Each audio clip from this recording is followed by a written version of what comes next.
Okay, I had an experience with my neighbor's daughter, and this girl just reminds me of myself when I was a kid. So what this child is going through reminds me of what I had to deal with as a child with my mother, who, not sure what she has mentally as a mental illness wise, but she definitely is not stable, and she seems to be bipolar and has a lot of anxiety, and that came out in different ways, such as abuse or not knowing how to regulate her emotions. I guess my point to this is that my experience with this little girl, I understand exactly how she feels, and I think the hardest part of it is that I was her once, and I know how she feels. I know how it will ricochet into her adulthood. This week I was planning on talking about how mental illness impacts our spouses or our loved ones. And I think this topic this week, just meant to be.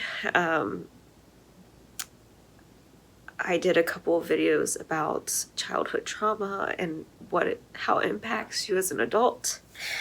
And so I think this week is a really great example of how it really does follow you into your adulthood. I grew up with an abusive parent, a mother who was mentally unstable, and the after effects or the impact it left on me as an adult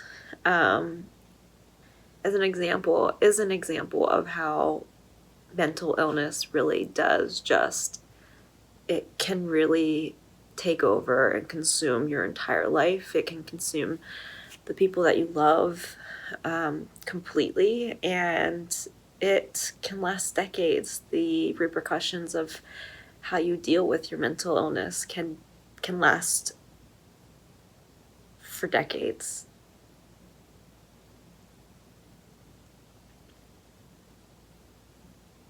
One second.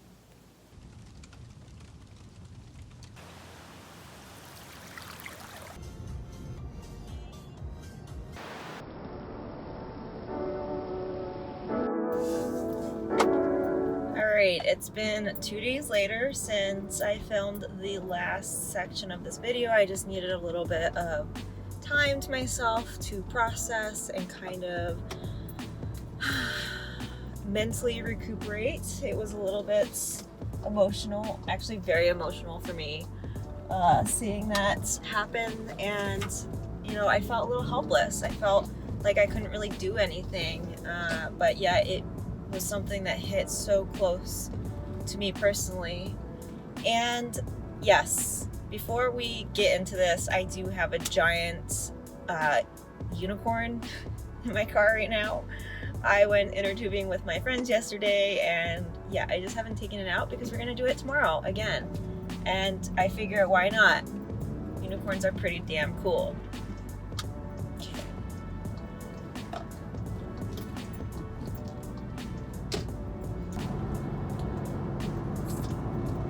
Sorry, gotta drive here.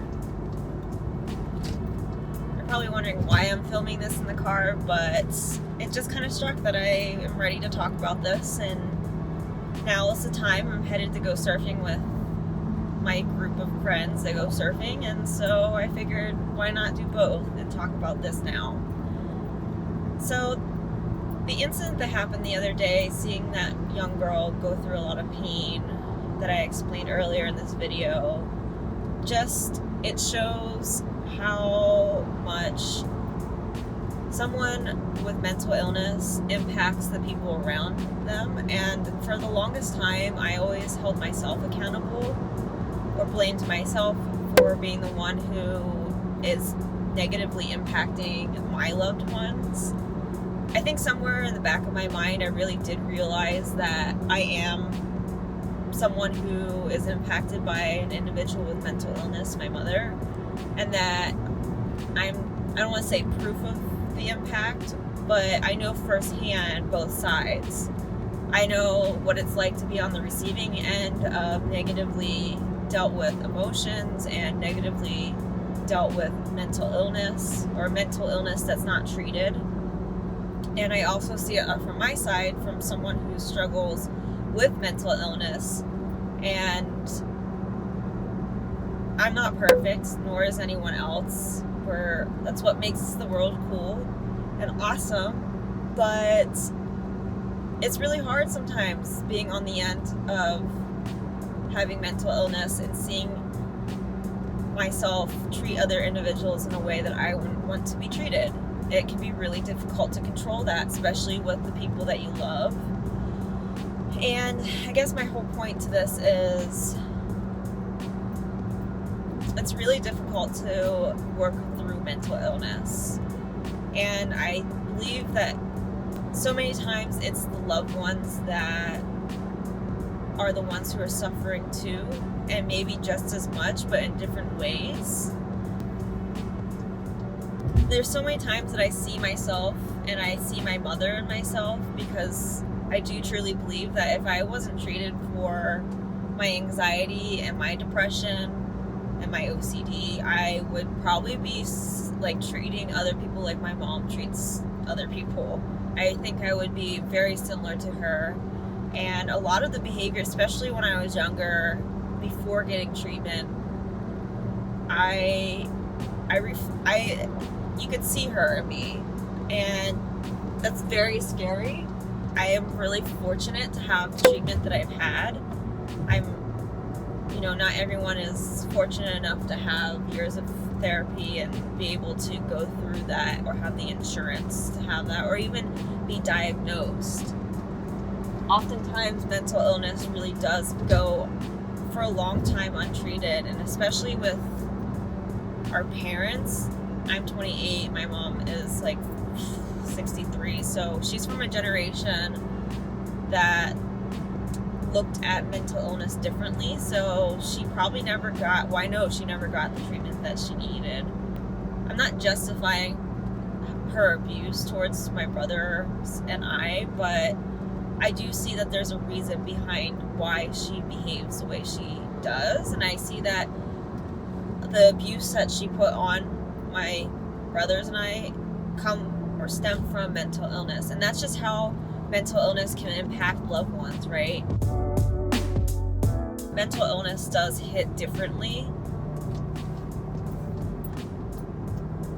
Sometimes you can't even articulate what's going on in your head, and that comes out an unhealthy behavior towards the people you love. And it's really scary. Like, there's been times when my husband has had to take me to the hospital in the middle of the night because I was suffering from like an immense panic attack, and I couldn't alleviate it with medication that I had. And there was a point where we were doing that like once a week, and he was losing sleep, I was losing sleep, and it's scary. It takes a lot of, I don't want to say dedication, but it does take a lot of, it takes a special kind of person to make sure that someone like me with mental illness is being taken care of and getting the best treatment. So in that way, in that regard, I've been super fortunate. I've been really, really lucky.